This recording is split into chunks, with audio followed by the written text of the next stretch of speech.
بسم الله الرحمن الرحيم. الحمد لله رب العالمين، والصلاة والسلام على أشرف المرسلين سيدنا ومولانا محمد وعلى آله وصحبه أجمعين. وحمانت يكلفين أن عدكن صوته من أن قرابناهي ودول بهنتا ونالي أحمد وكسي أهرير عبد الله ninka odayga oo la yiraahdo Cabdi Jaamac Yuusuf Cabdalle Umar Ali Naale. ninka odayga oo fariintiisu dhawaan soo gaadhay sida muuqata wuxuu meediyaha la hadlay dhowr toddobaad ka hor waxa uu qabtay wax uu ugu yeeray shir jaraa'id oo uu leeyahay waxaan ugu jawaabayaa boqorada ilaahda boqora ee boqor Cismaan oo Maxamuud Buurmadow oo uu ku haysto taariikh runa oo ka sheekeeyay boqorka ka odayga waxa afkiisa ka soo baxay hadallo badan oo qadaf ah iyo hadallo badan oo been ah. ninkaasi wuxuu boqorka ku haystaa oo uu dafiray taariikhdii uu kitafiq Yuusuf qabtay kuna sii daayay Cabdalle Umar Ali Naaleeye iyo ciidankiisii qaar ka mid ah oo dagaal lagu qabtay. taariikhdaas oo hadda laga joogo in ku dhow 200 sanadood. ka odayga aan qof iyo qabiil toonna dhaafin hadalladiisa bilow ilaa dhammaad waxa ka buuxay qadaf, waxa ka buuxay faan aan loo miidaan deyn. ilaahay kama uu xishoon oo been buu sheegay, beenha sheegay wuxuu beenta ka sheegay waa dad meetiya oo muddo badan sii mootana. kama uu xishoon boqorada boqor Cismaan oo Maxamuud oo waxa uu kula kufaycay iyo aflagaado aanu boqorku ka galabsan. ninka odayga annagana nagama xishoon, annagoo arrinka labada oday dhex maray ku walaalownay oo xidid iyo xigaalba ku noqonay. waxa uu intaas oo dhan ku tuuray oo ku ilaaway inuu qabiilkiisa difaaco. waxa la yidhi markaa dhumaatay marka ay kifaan rag iyo rabbiba waa ilaawaane. ninkaas odayga ah waxa uu muuqan weyday wanaagii muddada dheer labadeeda reer u soo dhaxeeyay. waxa uu ilaaway inaanu jirro oo jawaabi karo labadana baanduule ama labadan hogaamiye. markaaynu ku horeyno Cabdalle Umar Cabdalle aniga iyo ninkan ina Jaamac Yuusuf waanu ka soo wada jeednaa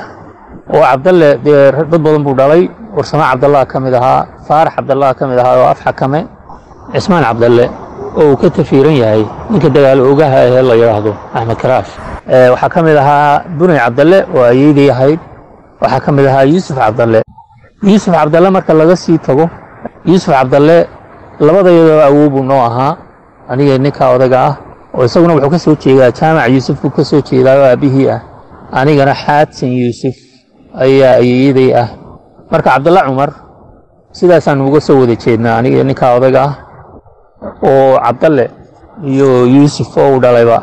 aniga awooyaashay ahaayeen. waxaan aniga intaa ii dheer inaan ka soo jeedo qoyska kitafiqi, taasoo macnaheedu yahay inaan labadan abaanduule ama labadan hogaamiye labadaba aan anigu ka soo jeedo. waxa intaa ii sii dheer oo muhiim ah in taariikhda labadan abaanduule aan anigu markhaati nool u ahay. anigu taariikhda waa tii aan ku dhashay, waa tii aabahay ku dhashay, awowgay ku dhashay, awowgiis ku dhashay. taariikhda uu ninkaasi ka sheekeeyay oo ku duufsaday waa taariikhdeedii, waa taariikhdii aabahay, awowyaday. qofna taariikhdiisa loogama sheekeeye waa taariikhan anigu marjiceeda ahay, aanan cidna u daba fadhiisanayn. waa taariikhan dadkoo dhan ka ogahay. ninka odayga ahay waxa uu soo qaaday aabahay, adeeraday, awowayaashood. marka nagama u xishoon oo xiriirka wanaagsan ee labada abaanduule labada hogaamiye ee awowayaashaya ahaa ay ka tageen naguma u xurmayn. anigoo isku dayay inaan soo koobo balan labadan hogaamiye ama labadan abaanduule wax yar ka ilaahdo. Cabdalle Umar wuxuu ahaa Cabdalle Umar Ali Naaleeye Axmed Cabdulle Samakaab ugaadhiyahan Siyaad Maxamuud. marka Maxamuud Garaad wuxuu ugu tagayaa 10 marka isaga lagu daro, isaga iyo Maxamuud ba lagu daro. ciidankiisu waxay ahaayeen Maxamuud Garaad laakiin waxay u badnaayeen Naaleeye Axmedna markaa waxay ahaayeen dad walaalo ah, ilma adeer iyo ilma adeer labaad. ilma adeerta ugu fog waxay ahaayeen kuwa ragga markaa kacay oo af xakame ka mid ahaa oo ilma adeer saddexaad. Naaleeye Axmed iyo wixii ka horeeyay reerka la yiraahdo Habarwaa ama Shoore Habarwaa ama Habarwaa Cabdalle waxay hoos tagi jireen oo xukumi jiray Yaxya Habarwaa oo ninkooda fariidka ama ninkooda ragga dufaani jiray. Habarwaa hubka dhig iyo hal yeelay Yaxya waa taariikhii foga. marka niman markaa kacay oo rag badan ay u kaceen oo isbeejinaya oo istijaabinaya ayay ahaayeen. dagaaladana waa dagaaladii ugu horreeyay ee beeshan Ali Axmed ay qaado. dhinaca kale Kitaab Fiqi Yuusuf magaciisa dhabta wuxuu ahaa Ibraahim Fiqi Yuusuf Ali Galaal Cabdi Khayr Cabdi Cali Maxamed Cismaan Yunis. isaguna marka isaga lagu daro reer Yunis wuxuu ugu tagay 10ka. Kitaab Fiqi Yuusuf hooyadii waxa ay Caban Maxamed Warsame oo jaamac siyaada oo reer Warsame ayaa awowgeed Roma ahaa. iyaduna faaraxday ay raggaas la dhalatay. ciidamadiisa waxa loo oran jiray Soocane oo waxay ahaayeen rag ilma adeer ah oo Sooca. taariikhiisi wax badan lagama hayo laakiin inta laga hayo wuxuu ahaa nin aan daandaansi aqoon, nin diinta wax ka ogo. aabihii baa dee ahaa fiqi ahaa. awowgii Cali Galaal wuxuu ahaa nin caalimo buu ahaa. marka waxaa ninkaa diinta ka dhisan. wuxuu ahaa nin dekedii u furanta oo dekeda Laas Muuse iyo dekedaha ku dhow marka nin xadaarad leh inawey ayuu ahaa. inaga soo koobayna haddaynu ka sheekayno taariikhda dhex martay Cabdalla Cumar iyo Kitaab Fiqi Yuusuf. waxa lagu kulmay oo labadana baanduula ay ku kulmeen ceel bay ku kulmeen. sida uu inay jaamac Yuusuf sheegay cadan kuma ay kulmin. awowgii Cabdalla Cumar ma ahayn nin magaalo ama nin xeeb arkay ama nin xadaarad arkay. nin reer miyiga oo Soomaaliyeed oo xoolo dhaqata ah ayuu ahaa Cabdalle. marka ceelkaasaa lagu kulmay. markaan soo koobana waxay arrintiisu ugu biyo shubatay. Cabdalle oo isagu challenge keenay yiri goormaan ku soo beegaa oo aad wax iska celinaysaa. marka kitana wuxuu ku jawaabay marka reerkayagu uu labada dooxee jaratay iyo gomash roobku ugu dacay ay naqa ka daaqayaan markaasaad soo beegi kartaa. gobla dhiriyay uu Maxamed Nuur Fadal gobla dhiriyay dheelkuma gashiyo dhuumashiyo tuuge dharaartoo cad bay dhagaxridaa lagu dhammaadaa. raggii hore dee gaadmada iyo waxani ma jirin. dee ninka awood isbidaya waxa weeye si toosa la isugu badheeri jiray. hadallo badan oo ay isugu jawaabayaan oo ayaa dhex maray. marka intaasaynu kaga gaabsanaynaa. Cabdalla Cumar ayaa weerar ka lahaa. dagaalla markaad eegto dee ninka difaaca ayaa advantage kale mar walba. calaa xaal weerarkii baa dhacay. ninkaas wuxuu sheegay in dagaalku 2 maalmood socday. waa been. dagaalkan wuxuu ahaa dagaal laba reer oo dagaal qabiil buu ahaa. dee dhulbaanta habar jeclaa xitaa ma ahayn. marka wax saacad qaatay ma ahayn. Kitaab Fiqina saynu soo sheegnay colkiisa waxa loo oran jiray Soocane oo ma ahayn dad la isu raadinayay ee waxay ahaayeen dad abaabulan markaaba dagaalka wada gala. dagaalkii baa saa ku bilaabmay. Cabdalle ciidankiisii 4 koona laga yimi waa la hareereeyay. sidaas ciidankii lagu jabiyay. ciidanka duulaanka ahaa waxay noqdeen wax dhintay, wax cararay iyo wax la qabtay. Cabdalla Cumar iyo ragu ku jiro iyaga waa la qabtay. yaa baanduulu haayo ragga ugu horeeyo haayo. sidaas lagu qabtay Cabdalla Cumar iyo rag badan oo kale oo Ali Axmed wada ahaa intooda badan. intii aan dagaalku dhicin ayuu Kitaab Fiqi kala dardaarmay colkiisa inaanay dilin haddii ay guuleystaan inaanay dilin Cabdalla Cumar. sidii baanay u dhacday. sidaas nimanka lagu badbaadiyay. si gobonimo baa loo galay. si gobonimo ah ayaa loola dhaqmay. si islaamnimo ayaa loola dhaqmay. si darisnimo leh ayaa loola dhaqmay. wixii ay xidhnaayeen dhuugii ay xidhnaayeen ayaa laga tuuray. dhar la siiyey. dhaawacoodii la baantay. ciidan baa lagu daray dhowr maalmood kadib. inta la baananayay xaggii qoladii dhulbaante warkii baa la geeyey ciidankii inuu jabay. rag la qabtay, rag la laayay. marka waxa weeye geeri baa dhammaan berigaana isbixintu yaray oo dadka dee diintu aad ugu yaraydba waxay u qaateen in la laayay raggii oo dhan. Cabdalla Cumar iyo raggii uu ku jiray rag baa lagu daray. waxa lagu yiri markay Ocean Ali Axmed idiin muuqato ka soo noqda. sidaasayna yeeleen. Cabdalle oo iyo raggii kale oo axankooda la cunay aad iyo aad baa loogu yaabay. dee dadkiina ugu farxeen. marka Cabdalle nimankii sii galbiyey ayuu 2 nin ka soo daba diray oo u soo faray gabadh baan idin siinay. gabadhii waxay noqotay ayeeyay Bunay Cabdalle. Cabdalla Cumar dee Muuse Abukar gabdho badan buu siiyey beriga. dee taariikh wanaagsan bay ahaydee Bunay Cabdalle iyo gabadhu dhaxday Barra Abdiraxmaan Biciide Reeriide waliba Cismaan Iidle ayaa dhibaad wada doontay. gabadhii nimanka reer la qabeen waxaa loo soo dhibaadiyey sidii gabadh loo dhibaadin jiray sida ugu quruxda badan bunay cabdalle laakiin iyada si gaara loo dhibaadiyey sababtaa taariikh baa dee la socota sababtaa waxaa weeye dee aabbaheed cabdalle iyo raggii badnaa ee lala qabtay waa reerkii sii daayey marka din kastoo laba nin oo ilmaadeeri ay qabeen labada habloodna walaalahaayeen iyadu sidaa ayaa dhibaadeedu ay taariikhda u gashay dad nool baa lagu soo dhibaadiyey dadkaa waxaa kasii tafiiran reer saqadhi reer gowracane marka taariikh bay taasina noqotayoo in dad nool gabadhii ugu horreysay ee intaan anigu de kolaba taariikhda hayo dad nool lasoo raaciyo lagu soo dhibaadiyo ayay noqotay nimankii reer iidle in la odhan jiray yaaquub guuleed oo gabyaa ahaa ayaa gabay tiriyeyoo nimanka barra abdiraxmaan way ka kacaan horreeyeen reeraha kale oo reer ballaadhan bay markaaba ahaayeen marka gabay buu tiriyey leeyahay iyomay rakaab adag bideen aniyo reer yoonis gabay saas ku jirto kitafqi baa ka jawaabayoo yidhi mataqaanaa abtirsiimo labadeena reer way isku raacdaaye maxaad raran dhexdeedna uga shiisow nin rega miyihid haddii ay rabshadii ogantoo balaala ruucaadso goormaa rakaab jilicsanaan ragii ku quulquulay rasuulkii ma sheegin allaahuma salli wasallim wabaarik caleyh rasuulkii ma sheegine intii dabadeed raad qaaday goormaa cilmiga ruugistii nalaga roonaaday anse ma ogi dabadeed rag dhalan dunidii oo raagtay marka arrintaa dhibaataasina sidaasay u dhacday bunay waxaa ka dambeeyey xaadsan yuusuf jiif caaqilada ali maxamed sidaa ninkaasi sheegay ayay dhaleen ayooyinkay labadayda ayeeyo xaadsan yuusuf cabdalle iyo bunay cabdalle marka xidhiidhku wuxuu ahaa ka sidaa ku bilaabmay buu ahaa taariikhda labadan baanduule oo inta ka xeel dheer intaasaynu kaga gaabsanaynaa ilaah baa subxaanahu watacaala nafuhu dee gacantiisa ku jiraan laakiin waxaynu odhan karnaa kitafaqi waa ninkii dhulbahante siiba maxamuud garaad iyo faarax garaad isdhaafiyey waxaynu leenahay wuxuu isu dhaafiyey reerka layaana ali axmed waa reerka ugu badan dhulbahante maanta maxamuud garaad iyo faarax garaadna maxamuud garaad baa badan laakiin xilliga aynu ka hadlayno faarax garaad baa badnaa kitafaqi yuusuf ilaahay kuma sababin haddii ilaahay ku sababi lahaa maalintaa oo nimankaana ali axmed u badnaa oo birta ka asli lahaa dee maanta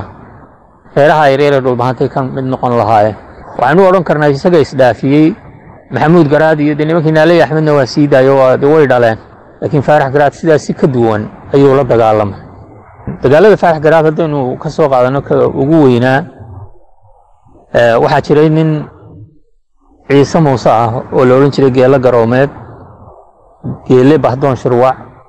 oo markaa ka mid ahaa awoodihii ugu waaweynaa ilaah baa weyne awoodihii ugu waaweynaa soomaalida sida waqooyiga ninkaasi waxaa weeye reer aanu ciidan gelin ma jiro dhulbahante dhowr jeer buu weeraray oo geel ka qaaday marka ninkaa odayga ah ayaa faarax garaad buu damcay inuu geel ka soo qaado waa laga il horreeyey waa laga war helay waana la dilay isagii ciidankiisii hal la dilay si fool xun oo anshax darro ah ayaa loo dilayoo meydkoodii baa la googooyey isagiina inta qoorta la jaray baa geed la saaray reerka dhulbahante la yahda waa reerka keliya dee meydka aan ka xishoon ummaddu waxay mooddaa inay cabsigelin iyo waxaa ka tahay laakiin ma ahae waa dhaqan dad diintu ku yartay bay ahaayeen waxay ahaayeen dad dadqallaa bay ahaayeen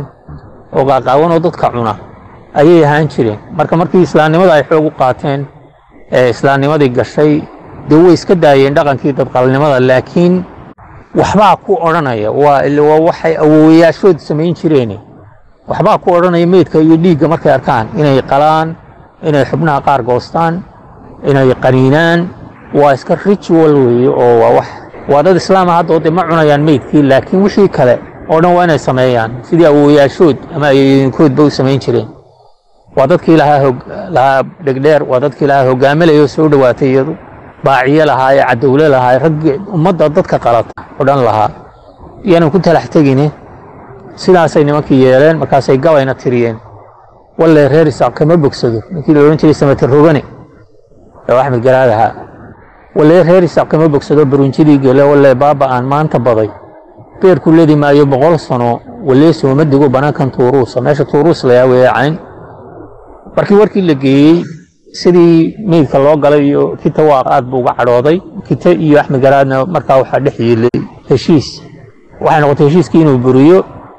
wuxuu inkastoo isku maysto ama uu iskaraaco saaqguudka saratiyo gondaha waa ka walaale haddaanan geelo u arin oo warmahayga guduudin oo gacmahayga ku daalin duulgumaan ka dhasho markaasuu ciidankii xuliyey waxay xoolo lahaayeen oo dhan buu meesha la yiraahdo ceel dhaab isugu keenay 6 habeen buu ku hayay dhacsada ceel dhaab habeen 6 habeen hooyay wuxuu nimankii libaaxii dilay ee luqunta soo gooyay laftii ugu filroonay saaq nimankii luulush ceel dhaab la labihii haddaan 6 ugu hooynaayay 6 habeen buu ceel dhaab hooyay waa yimaadeen waa jabiyey caynabuu keenay 12 habeen buu hooyay caynabo haddaan 12 uga ladaabsiiyey weerar bay soo qaadeen waa ku jabiyey kaana waxay socotaba waa la guriyo tago afaafka hore cayn laga soo galo iyadoo xoolihii la rabo in lagu qaybsado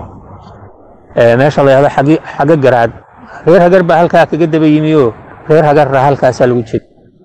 rag boqol ku dhow ay maartay meesha la dhigay dadku kala lafweynsanay haddaan laayay hagaraad aan xaga garaad kula lagdamay libin miyay sheegtay 6000 iyo lagmooy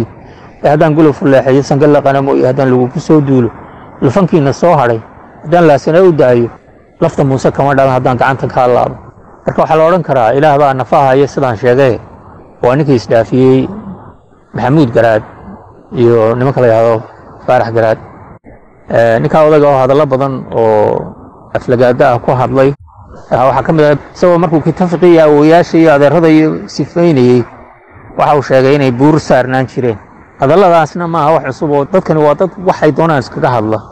reer hebel baa buur saarnaan jiray marka buurta dee dhib ma leho dhulka ilaah baa wada abuuray buurina dee waxa weeye durdurana waa leedahay manaafacaad kalena waa leedahay dee xadaarada iyo xeebtiina waa u dhowdahay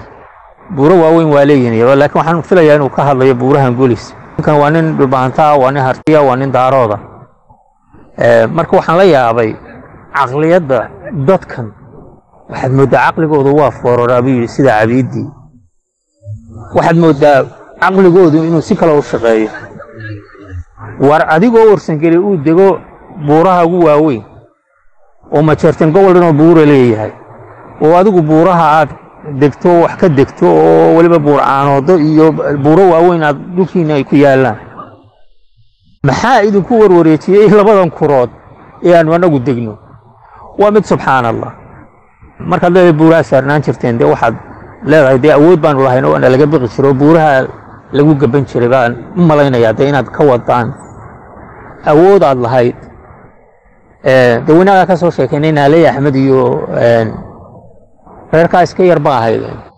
kacaankooduba Naaley Axmed iyo ka bilaamo wixii ka horeeyayna adoon baa u ahaydeen Yaxye ay xukumi jiray waxaana laakiin kugu diideyno in dadku cabsi ay buuraha u koraan taariikhdaasina waa tiin ka soo sheekay dad qalnimada oo wuxuu ninkii gabiya gacmo dheerana la oran jiray araha shabeelkaba dhul baa looga cararaabay marka waxay la tahay dee beriga dhagdheerka dadka qalan jirteen haddaad leedahay dee waa laga carari jiray waa macquul laakiin dee sidaa u cadeeyo haddaa buuraha sheegtaan dee dad qalnimadii sheega taasna intaasan kaga baxayaa ninka odaga ah aflagaadadii uu yiri waxa kamid ahaa oo buuraha raaciyay dad gacaawan oo buuraha dul saaran bii Allah u naxariistay abaankii loo oran jiray gacmo dheere oo sifaynaya ninka hadlay qurux wuxuu yiri adiga sifaha soo rogay ee iga su'aal qaado saabuun hadii uu iibsado oo saac walba ismaydhow suur xariiriyo gashado caawisi saaxil sawaaxil uu kuma soo darsamo saadiya ashraaf Senegalka iyo yowgu waa sawrac gooniye sufuush iyo sariimaha canka iyo sumada loo yeelay sambalka cabiid lagu gartaa saacada hore aduun baa sidoodiya oo lagu sooca kaco waliba heblaayay siika waliba adigoo maxamuud garaade inaad qurux ka sheekayso waa wax aad u foolxun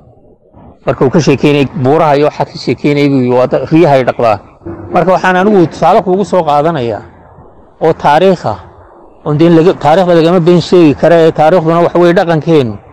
erayada la soo guuriyay umadii hore laga soo minguuriyay dhowrka 100 sanadood 400 sano iyo 300 sano ka hor samana iska yeeliyay baageela loo saddex mara dhulbaantay iyo habar jeclaa kacaan horeysay oo maaragtay ugaadeen bay darisaayeen habar jecel berigii hore nimanka ay ugaadeen ka istil jireen ee samana abakor ee leeyahay samana iska yeeliyay baageela loo saddex mara boqolaal sano ka hor baa la bixiyay erayga samane qofkaan ahayn geel dhaqdaa inuu yahay nin samane ku dayanaya samanena waa samana abakoro waad garanaysaa waa habar jeclaa waxa kale oo aan taa ku xoojinaya suugaanta ayaa laga dheehdaa dhaqanka Soomaalida qabiilooyinka Soomaalida marka la eego reerka habar jeclaa la yaada waa reerka haday noqoto geel waa reerka suugaanta loo tiriyay geela reerka lambar 1 ka ah waa habar jeclo waxa soo weheliyo waa ogaadeen iyo reerka la yaada ciida gale ninka odaga hadaladiisii guracnaa waxa kamid ahaa Ingiriis ayuu ka sheekeeyay iyo diin iyo gaalnimo iyo waxaas uu ka sheekeeyay Ingiriis wuxuu heshiiska la saxeexday beelaha xeebaha diga halka ka soo bilow ciisu la saxeexday galbuursi buu la saxeexday habar walbuu la saxeexday habar jecluu la saxeexday garxads buu la saxeexday uweysla buu la saxeexday ursangeli buu la saxeexday majeerteen boqor Cismaan iyo Cali Yusuf buu la saxeexday marka sheekadan inaynaan aatihin reerka kaliya aan Ingiriis la saxeexani waa sheekab waaliyahay dhulbahanta xeeb male qabiilooyinka Soomaaliyeed ee interiorka gudaha ku jira ayay kala mid ahaayeen arinta wax idin gaar ma ahayn koow mid labaad ilaa qof daarooda baa tahay miyaanay ku muuqan halkee baad ka dhaafi karaysaa heshiiska Warsangeli galay Ingiriis la galay oo la saxeexday heshiiska majeerteen uu Talyaaniga Ingiriis la saxeexday heshiiska ugaadeen uu Ingiriis iyo Talyaani iyo Amxaar la saxeexday waxa soo dhammeeyay rag daarood ahayn adigu sameeyay reer daarood kamid ahayn sidee baa qof kale ugu eedaysaa heshiis baa laga saxdo anagu ma naasay marka waxa weeye afkiina iyo dhagihiinu isma maqlaan hadaladii gafka ha ku hadashay waxa kamid ahaa halgankii daraawiish iyo Ingiriis magaalada la yahay Taleex Sayid Maxamed aabihi iyo hooyadii laba qudbi baa uga dhisan shanta qudbi ee ka dhisan ee kaleba miyu waa Suldaan Nuur Axmed ama waa Suldaankii Habar Yunis laba nin waa habar jeclo laba nin waa hawiye haddaan maanta ku yiraahdo nin dhulbaanta ah oo daraawiish wuxuun taray ama wax ugu jilnaa sheeg ma sheegi kartid awka jabanaad lahay oo dhibaatada uu daraawiish u geystay ilaahay uu og yahay Allah uu naxariistay waxa soo hadal qaatay labadii korneyl ee Axmed Khan iyo Godobey oo aadtii waa la dilay waa la dhaawac dilay waxaana ahaayeen baa tiri dadkii ugu horeeyay internet la soo galiyo horta nimanka lama dilin dhaawacii bay u dhinteen dagaalna way galeen mid labaad wuxuu ninkii ugu xeerkii tagaa lagu xiriirshaa waxa jiray dagaalka ka horeeyay adilowday ninka wax ilaaway ama dadka wax ilaawo waa idinka dagaalka ka horeeyay jiro dhowr iyo 10 maxbuusna ku qabateen dhowr nina ku disheen oo inta ragii aad disheen idinka oo sidii caadadu idin ahayd xubnihii qaar goosanaya ama qalaya ay soo geliseen marka waa adilowday kuwaas ay ahaayeen kuwii ugu horeeyay iyaga meedkoodii gaar la soo sawirey cidina ma jarjarin waxa weeye rag calaysan oo baad soo galiyay aad iyo aadna waa looga xumaaday Soomaaliland oo dhan ba ka xumaatay annaga ka xumaanay dad qaraabaan nahay bay ahaayeen waxaan kuugu soo gabagabeynayaa horta gobi ma jabtay oo leecdaa baa leeyahay waxa weeye wixii ka dhacay laascaanood waxa tilmaantay hubka dhigis waxaad sheegtay inaad wax laysay hubka waaweyn ee qabsateen waa la garanaya marka hubka Soomaaliland hayso inta loo eego waa less than 1% horta meesha dagaalkama u dhicin idin lama dagaalamayn mar hore iyo mar dambeba idin lama dagaalamayn oo waxaan xasuustaa generaalkii dhintay ee Leonard Chirif maalintii buu hood la galay saacad kadib xilkii baa laga qaado leeyahay maxaad u galaysaa nin military ah wuxuu fahmi waayay waxa meesha loo joogo dadkan ama hal looga tago meesha ama cagta hal la mariyo waxa ku qaadatay half an hour inuu buu hood la qabsado Siilaani waa kii eriyay madaxweynahan hadda joogaana ilaahay ha karaameeyo suba salaax bay idinku weey war magaaladii caruur baa ka buuqday waryaaneen eedan ma lihini uga soo bax war banaanka ka istaag war haday in soo weeraraan iska difaaca laakiin marka ay jabaan hadaba gelina catch and release ka Mareykanka ka jira ayaa leedinku hayay oo malaa rag kun ka badan waa leedinka qabta nin walba ina cambaasha loo geeyaa sii daayo ma ahayn dagaal garaadadiinii baa la soo deynay ma ahayn dagaal laakiin maalintii ciidanka wax dhex galeen ee burta gacan libaax la fuulay la isku dhintay gooja cadde 22 ninka sarkaalka kabtanka lagu dilay iyo gaashaan la mid u ahaaba maantaas la dabcay in ciidanka dib loo qaado waa ka faa'iideysateen laakiin guusha anigu idin diidi maayo 9 bilood ba dagaal kasto soo qaadan leedinku jabinay oo leedinku leeynay oo kuwa la qabto la dheeyay oo la iska sii deynay habar jeclo oo dhan marka la isku soo daro jaansiyaad baa ka dhimasho badan maca kuwa qabateen hadii lagu daro marka waxa weeye si khaldan baa u xisaabtanteen Somaliland nidaam baa meesha ka soo saarteen laakiin habar jeclana waati dhulbaantana kiisii weey meesha lix qarni baynu ku noolayno waynu kala adkayn waynu kala gubsanayn ilaahay maartay wuxuu nagu dooriyay annagana maanaan galabsano sideedii bay iskaga soo noqon maxaabiiskana haysaana inta in ka badan baa la idinka qaban jiro xitaa dagaalkan lagu qabto la sii daayay waa la idin seeti dheereeyay nin baa gabiyo wuxuu yiri wadaadahan gaboobay iyo habaa walba oo hadan walaadadoodii la layn ma aanay weerteen waa cawska naagaha gala ma iyaga waalan mise idinka wiilkii la dilay wax xariir baa dhaama meesha kumaan baa idinka dhintay waxaan ku soo gabagabeynayaa dhulbaanta iyo harti iyo daaroodba ma jirin xilli uu ka tabar badnaa 1988 jamhuuriyaddiyaano annagu wax ka dhisnay aanu halgankeeda lahayn aanu heesta calanka u samaynay national anthem kaanu lahayn kana siibka nasaaraanu lahayn aanu isku darkeeda lahayn aanu dagaalkeeda lahayn aanu difaaceeda lahayn aanu halgankeeda lahayn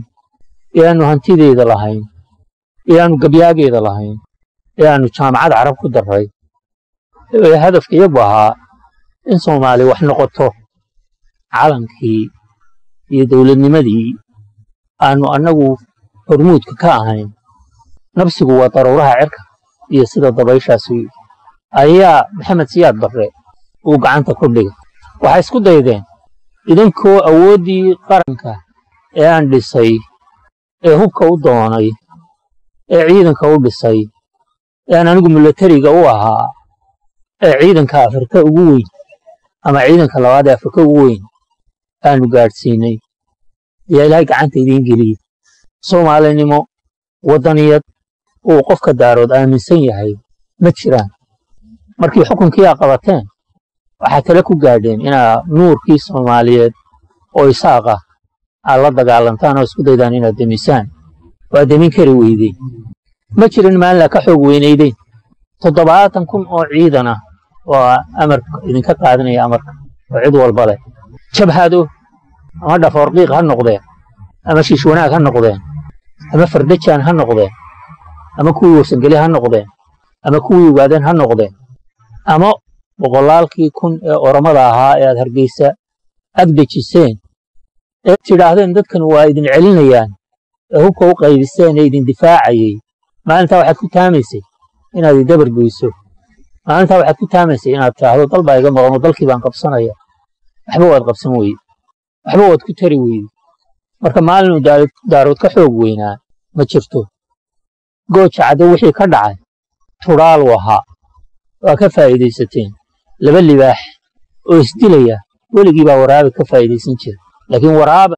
waraabihiisii ee dhaafi maayo libaaxna waa libaaxiisii ayaan kugu soo gabagabeynaya